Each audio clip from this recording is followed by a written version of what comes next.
Bueno, ahí estoy grabando. La arquitectura justamente es eso, como que se compara un software o un proyecto de software a la construcción de un edificio y se necesita un modelo, una arquitectura a seguir para poder construir y que el software sea no solo que ande bien, sino que pueda ser reutilizable, que pueda ser escalable. ¿Se entiende lo que es escalabilidad? Escalabilidad es cuando hay crecimiento en la... Usted tiene una aplicación web que atiende 100 o 50 usuarios que preguntan y se inscriben y hacen un cálculo. ¿Qué pasa si la empresa le dice, bueno, ahora nos vamos a extender y tu aplicación no va a atender 100 usuarios, va a atender 800 usuarios? Entonces, eso se llama escalabilidad. El software y el hardware, en ese caso, se va a tener que hacer mediciones y demás para poder ver si escalando, o sea, creciendo, va, va a seguir respondiendo bien. ¿Se entiende?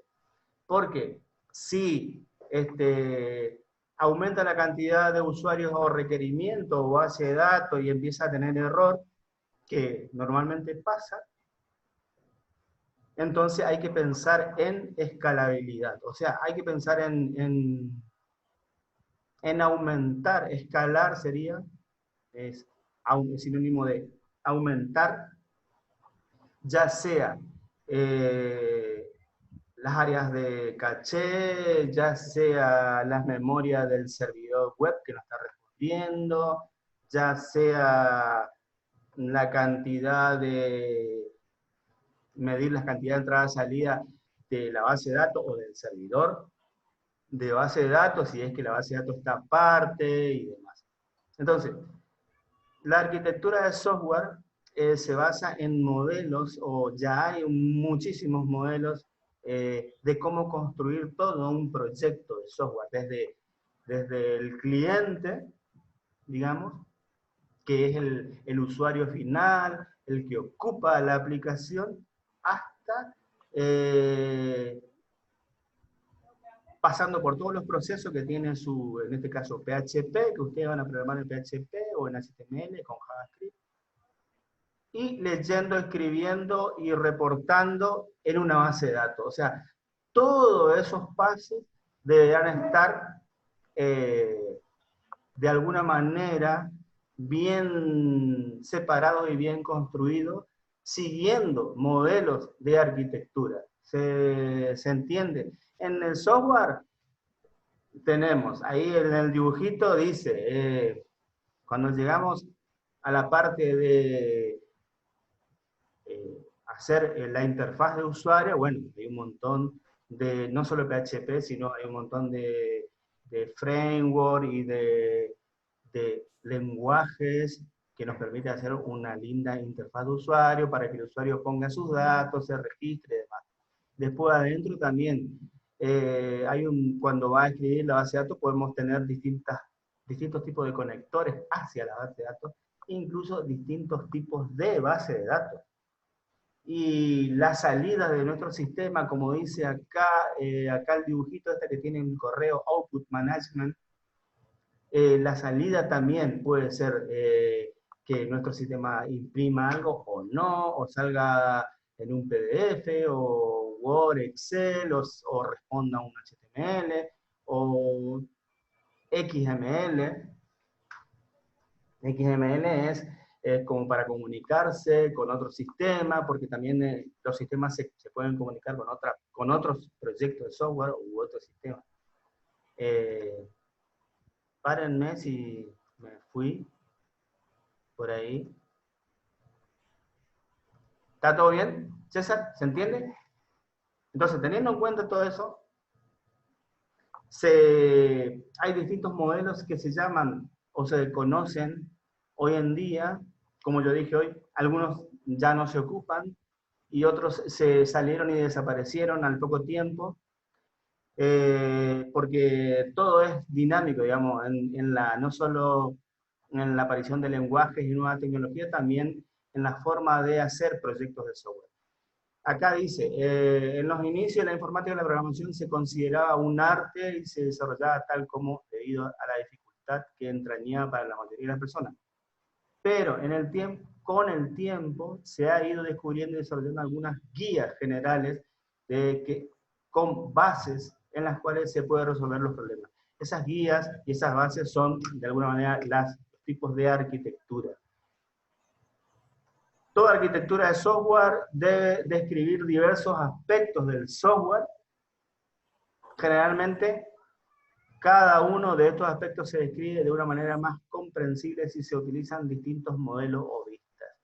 Eso se refiere a que si yo tengo mi software y digo, bueno, mi software le va a presentar una pantallita al usuario, un formulario, y le va a pedir todos los datos, 10 datos, y después va a hacer un cálculo y va a buscar o sea, va a hacer la parte de cálculo y ver si el usuario es válido y validar todo eso, la contraseña y demás, y después si no existe, va a ir y va a grabar en una base de datos. Eso es es un software, es un programa, es un sistema, y debería ser construido, si es que por ahí se piensa en que puede ser reutilizable, siguiendo algún tipo de estas arquitecturas que existen. Por eso, dice acá el último párrafo, dice, se describe de una manera más comprensible si se utilizan distintos modelos o vistas. Las vistas son, si yo miro desde el punto de vista de diseñador, desde el punto de vista de diseño de software, voy a decir, bueno, la pantalla del formulario tiene que ser azul y los botones para llamar la atención tienen que ser rojos. Esa es una vista. Pero la vista no del diseñador, sino del programador, digamos, del que escribe el código, va a ser una vista va a ser la vista, a eso se refiere, de la misma arquitectura, pero va a decir otra cosa, va a decir, bueno, vamos a hacer el primer formulario con JavaScript y no con, no sé, con otro framework. ¿Se entiende? O sea, las vistas son de acuerdo a las personas que describan la arquitectura de nuestro sistema o de nuestro software, pueden cambiar en las palabras, pero todo en realidad están diciendo lo mismo, cada uno con su lenguaje. Díganme si se entiende o no, por favor.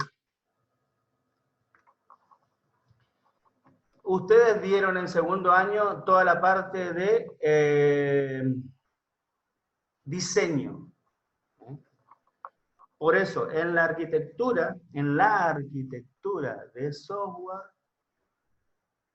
algunos autores o algunos libros que se encuentran y se puede leer por ahí, ahora le voy a pasar, dicen que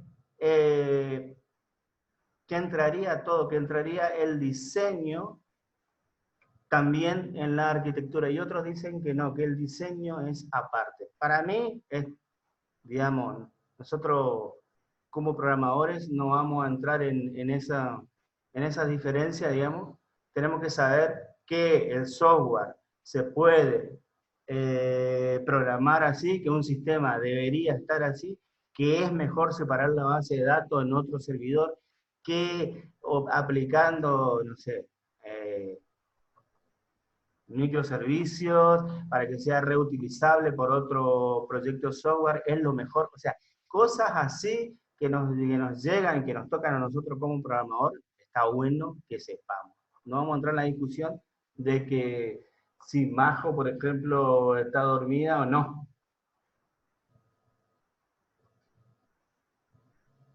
No, dice que no está dormida. Bueno, Tipos de arquitectura. Uno de los primeros y de los más conocidos tipos de arquitectura es cliente-servidor. Ustedes han escuchado, ¿no es cierto? Cliente-servidor por todos lados desde el punto de vista de red y demás. Cliente-servidor, el software, cliente-servidor también es una arquitectura que se le llama de dos capas. Una capa, porque las arquitecturas de software tienen distintas capas después cuando vayamos entrando en las otras. Digamos. Una sería la parte del cliente y otra la parte del servidor, donde el software reparte su carga de cómputo en dos partes independientes, pero sin reparto claro de funciones, dice acá la definición.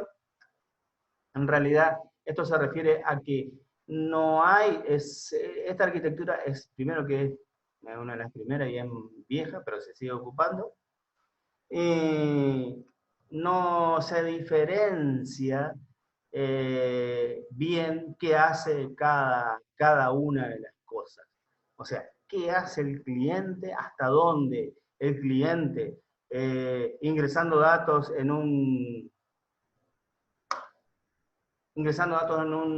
formulario que después hace cálculo, que después va, compara, que hace una verificación y demás cosas de programación.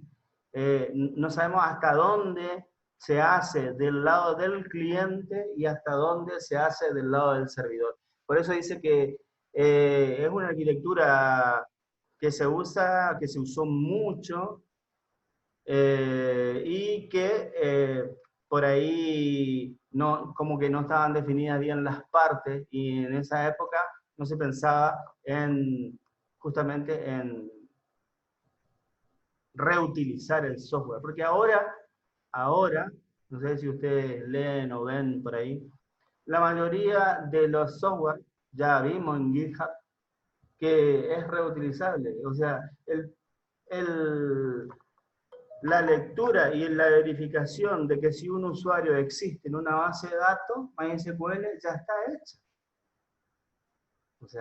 O sea, nosotros podemos, por eso es que podemos reutilizar, podemos, dicho de otra manera, tomar ese código y ponerlo en nuestro sistema porque ya fue desarrollado. O sea, la mayoría de las cosas ya fueron desarrolladas o ya están desarrolladas. Y cuando uno hace un software específico, en este caso, para, suponte, una farmacia o para tener un control o un inventario de, ¿cómo es donde se fueron ustedes ahí? La sociedad italiana, donde para tener un control de todo, ¿no es cierto, César? ¿Vos vas a hacer eso?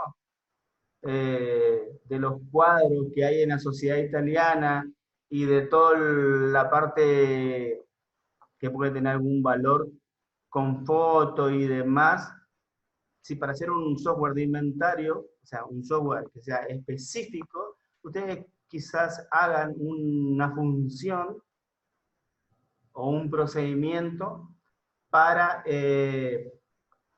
para chequear si ese, suponte, si esa cultura no está en la base de datos. O sea, y después reutilizar es usar el mismo procedimiento para hacer lo mismo, digamos, en otro software, cambiándole las características del objeto. ¿Se entiende más o menos eso?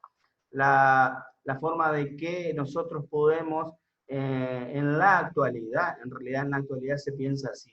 Se piensa que el software todo debe ser reutilizable. ¡Ay! Ya me está por terminar el tiempo. Bueno, cliente-servidor, arquitectura de 3 niveles, como dice acá, los tipos de arquitectura. Arquitectura de 3 niveles es arquitectura por capa, así nomás, por capa, porque va de 2 capas a n capas que puede tener un sistema. Ahora vamos a ver, la que se usa más y la recomendada es dividir tu software en 3 capas, solo 3. Después está orientada a servicio, esto lo habrán escuchado, programación como es SOA. ¿Lo vieron alguna vez? ¿No lo vieron? ¿Cómo está programado? ¿Cómo se hacen las páginas web con SOA, por ejemplo? Por ahí en algún video. ¿Alguien vio, escuchó? No.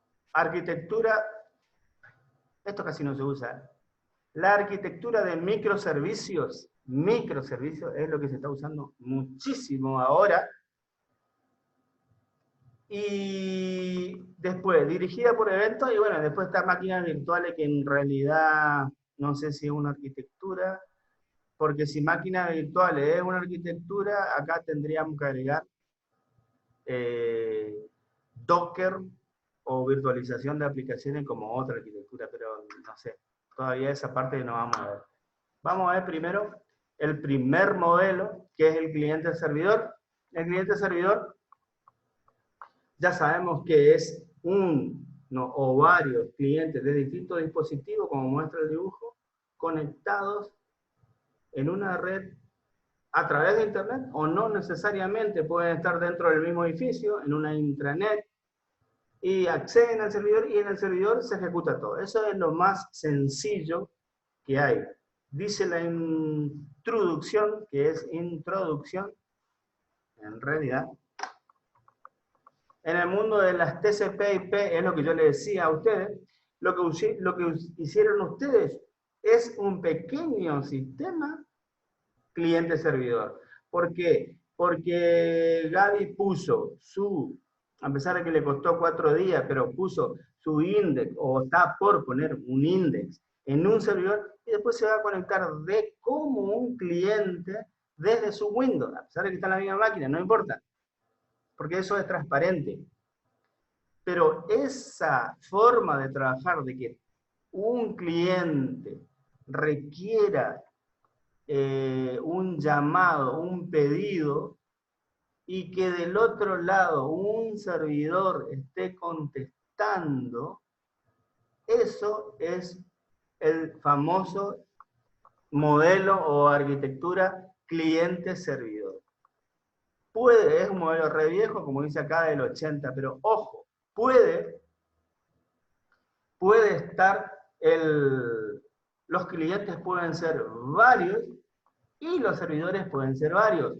Después como que se fue mejorando. Antes era un servidor y teníamos todo ahí. Teníamos los programas, teníamos el DNS que le daba nombre, tenía el DHCP que maneja la IP. Todos los servidores teníamos en una sola máquina.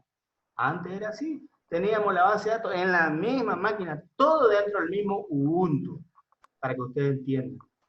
Y toda nuestra red se conectaba a esa IP y ahí solucionaban todo. Después se dijo, no, acá estamos perdiendo respuesta, estamos perdiendo flexibilidad, no podemos escalar, o sea, un montón de problemas se fueron presentando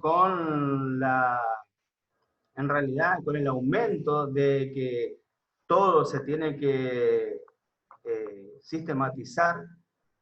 Y ahí se presentaron un montón de problemas que hubo que ir resolviendo. Por ejemplo, los servidores, todo lo que iba en servidor, lo que antes teníamos en un solo Ubuntu y se tragaba todo el Ubuntu, se respondía para todos lados, ahora se instala en varias máquinas virtuales e incluso en varias máquinas físicas. ¿Se entiende? En una máquina, nosotros tenemos en una sola máquina lo que es servidor de base de datos. Solo en una máquina. En la otra máquina tenemos un servidor del DHCP que se encarga de darle el numerito IP a todas las que se conectan. En otra, el servidor de correo, que te responde. Todos esos que yo nombré, servidor de base de datos, DHCP, todos están basados en el mismo modelo cliente-servidor. Si ustedes piensan un poquito, porque cada servidor o lógico en ese caso está respondiendo la petición de un cliente. Dame tal registro, le piden a la base de datos. Dame, no sé, se conecta o se prende una PC y tienen que darle una IP. le consultan al servidor de HCP, que es el que maneja las redes, la IP de la red, y así sucesivamente. Acá dice, en un modelo, el modelo cliente-servidor, el cliente envía un mensaje solicitando un determinado servicio, que es lo que yo dije, hace una petición. Y este envía uno o varios mensajes como respuesta. El clásico cliente-servidor es cuando nosotros del browser ponemos, bueno, en este caso nosotros pusimos una IP, ponemos la IP y ponemos una página HTML o PHP, y ese es el típico modelo cliente-servidor. Porque nosotros como cliente mandamos una solicitud, va por la red, encuentra el servidor Apache, en este caso, el servidor web, y ya no vamos, ya terminamos esa, no te me duermas. En este caso, el Apache responde como va y busca la página HTML ahí en la carpetita donde ustedes ya saben y le envía por el protocolo HTTP al browser, a su navegador, digamos. Y ahí le aparece la página. Pero todo eso ocurre, y todo eso, un pedido y una respuesta, se llama cliente-servidor. ¿Se entiende hasta ahí o no? ¿Cuánto estamos? 2 minutos. ¿Preguntas?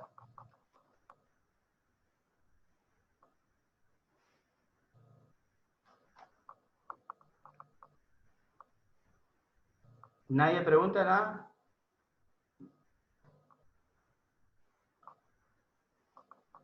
Entonces, viendo otro gráfico del funcionamiento del modelo cliente-servidor, es lo mismo. Acá hay más, acá es como que había 2 clientes, acá hay más clientes y cada cliente manda su petición y tiene su respuesta. El dibujito de la nube de internet, en realidad puede estar o no estar internet. ¿Se entiende hasta ahí o no?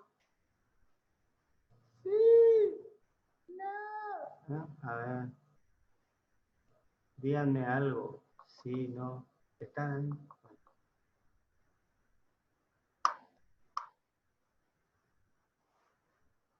Y acá estaríamos, justo en un minuto estaríamos dando la última diapositiva del cliente-servidor. El cliente en realidad es un proceso que permite al usuario formular los requerimientos y pasarlo al servidor. Eso es lo que yo le decía. Se conoce como front-end. Ustedes escuchan, me imagino, y espero que sí, escuchan que dice, se necesita desarrollador front-end para tal empresa. Y back-end ya no son ustedes. Ustedes pueden ser front-end. ¿Por qué? Porque son desarrolladores de aplicaciones, hacen formularios. Ahí están. ¿Qué pasó ahí? Me escribieron en la pantalla.